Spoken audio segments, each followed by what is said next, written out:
Hello, എല്ലാവർക്കും സുഖമല്ലേ? ഹെഡ്മിയിലുടന്ന YouTube ചാനലിലേക്കും Facebook പേജിലേക്കും എല്ലാവർക്കും സ്വാഗതം. ഞാൻ ബെൻസി. ഇന്ന് നമ്മൾ ചെയ്യാൻ പോകുന്നത് വഴുതനങ്ങ കൊണ്ടൊരു ഫ്രൈ ആണ്. ഇത് പല രീതിയിൽ ചെയ്യാം.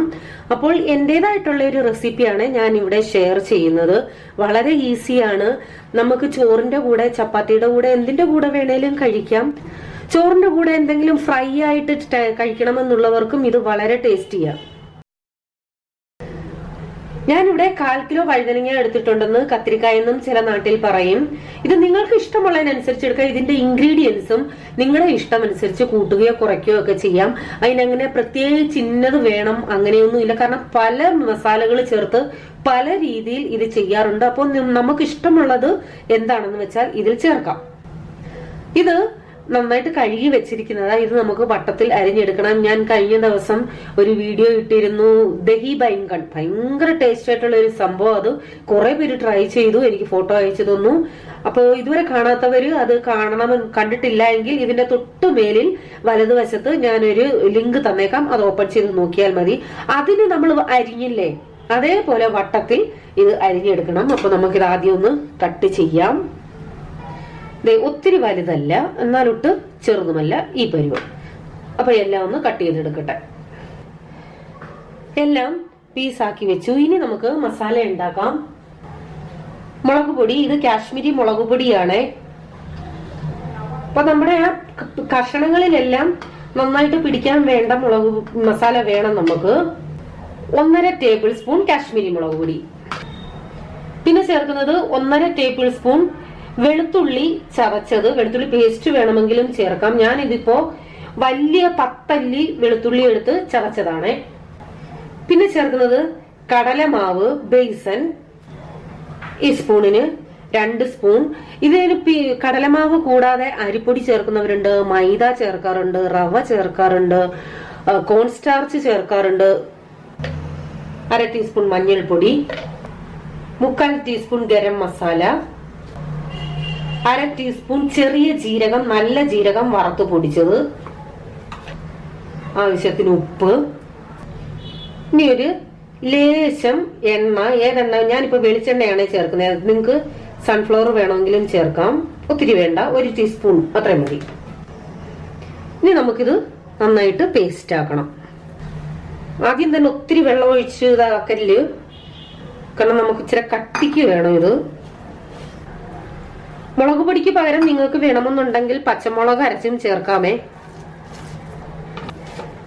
ഞാൻ ചിലപ്പോ ഇതിൽ കുരുമുളക് പൊടിയും ചേർക്കാറുണ്ട്. ലേശം ഒന്ന് ടേസ്റ്റ് ചെയ്ത് നോക്കണം, ഉപ്പുണ്ടോന്നേ. എന്നാ വഴുതനങ്ങയെ പിടിക്കുകയോ വേണമല്ലോ. ഇതാണ് പരുവം. ഇതിൽ കൂടുതൽ വെള്ളമാവണ്ട. ഇനി നമുക്ക് ഇതിൽ ഓരോ പീസ് എടുത്ത് ഇതിനകത്ത് മസാല പുരട്ടാം. ഒത്തിരി വെള്ളമായി പോയാൽ ഇതിൽ മസാല പിടിക്കില്ല.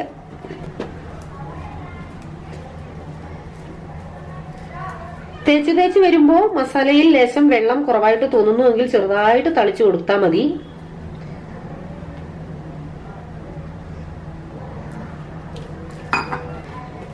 ഇപ്പൊ എല്ലാത്തിലും നന്നായിട്ട് മസാല പുരണ്ടു. ഞാൻ ഒരു കാര്യം പറയാൻ വിട്ടുപോയി. നമ്മുടെ നാട്ടിലെ നാടൻ വഴുതനയുണ്ടല്ലോ, ഈ സാമ്പാറിലൊക്കെ ഇടുന്നേ, അതുകൊണ്ട് ഇത് ചെയ്യാൻ പറ്റുമോ എന്ന് എനിക്കറിയില്ല. ഞാൻ ട്രൈ ചെയ്തിട്ടില്ല. അതിന് അരി കൂടുതലും അകത്ത് ദശഭാഗം കുറവുമല്ലേ, അപ്പോ അത് പറ്റില്ലെന്നാ എനിക്ക് തോന്നുന്നത്. അതിനകത്ത് ട്രൈ ചെയ്താൽ ഇത്ര ടേസ്റ്റ് കിട്ടില്ല. ഇതുപോലെ അരി കുറവുള്ള ദശഭാഗം കൂടുതലുള്ള വഴുതനങ്ങ വേണം എടുക്കാനായിട്ട്. നമ്മള് മസാലയൊക്കെ പുരട്ടി എല്ലാം ക്ലിയർ ആയി. ഇത് ഒരു 5-10 മിനിറ്റ് വെച്ചിരുന്നാൽ ഏറ്റവും നല്ലത്. ഞാനിപ്പോ വെക്കുന്നില്ല, ഉടൻ തന്നെ ഉണ്ടാക്കാൻ പോവുകയാണേ. പാൻ വെച്ച ശേഷം എണ്ണ ഒഴിച്ചു കൊടുക്കാം. എണ്ണ ഞാൻ സൺഫ്ലവർ ആണ് എടുത്തേക്കുന്നത്.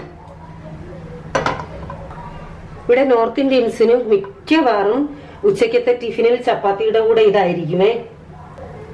എണ്ണ ചൂടായ ശേഷം നമുക്ക് ഓരോന്നായിട്ട് വെച്ചു കൊടുക്കാം.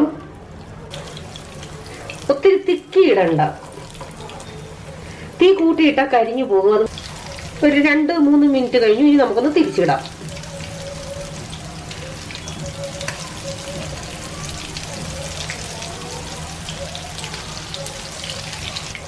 ഇനി നമ്മുടെ കേരള സ്റ്റൈലിൽ ചെയ്യണമെന്നുണ്ടെങ്കിൽ, ഈ മീനൊക്കെ ഫ്രൈ ചെയ്യുന്നതൊക്കെ ചെയ്യണമെന്നുണ്ടെങ്കിൽ ഇതിൽ നിന്നും ബേസൻ അവോയ്ഡ് ചെയ്യാം. ബാക്കിയുള്ള ഇൻഗ്രീഡിയൻസ് ഒക്കെ ഇട്ട ശേഷം നമുക്ക് കറിവേപ്പില എണ്ണയ്ക്കകത്തിട്ട് സാധാ മീൻ ഫ്രൈ ചെയ്തെടുക്കില്ലേ, അതുപോലെ ചെയ്തെടുക്കാം. അപ്പൊ മൂക്കുന്നതിനനുസരിച്ച് തിരിച്ചും മറിച്ചും ഇട്ട് കൊടുക്കണേ, എങ്കിലേ അകം വേവത്തുള്ളൂ. ഞാൻ ഇതുവരെ തീ കൂട്ടിയിട്ടിട്ടില്ല, മീഡിയത്തിൽ തന്നെ ഇട്ടേക്കുന്നേ. അപ്പൊ ഇത് ഫ്രൈ ആയി, നമുക്ക് എടുത്ത് മാറ്റാം.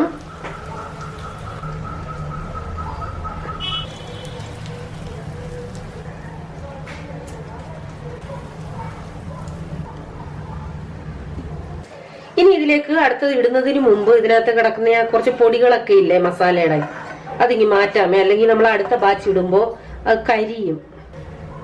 എന്നിട്ട് ബാക്കിയുള്ളതും അതുപോലെ തന്നെ ഫ്രൈ ചെയ്തെടുക്കാം. ഈ ഇടയ്ക്ക് എണ്ണ കുറവെന്ന് തോന്നുന്നു എങ്കിൽ ലേശം ഇറ്റിച്ചു കൊടുത്താൽ മതിയേ.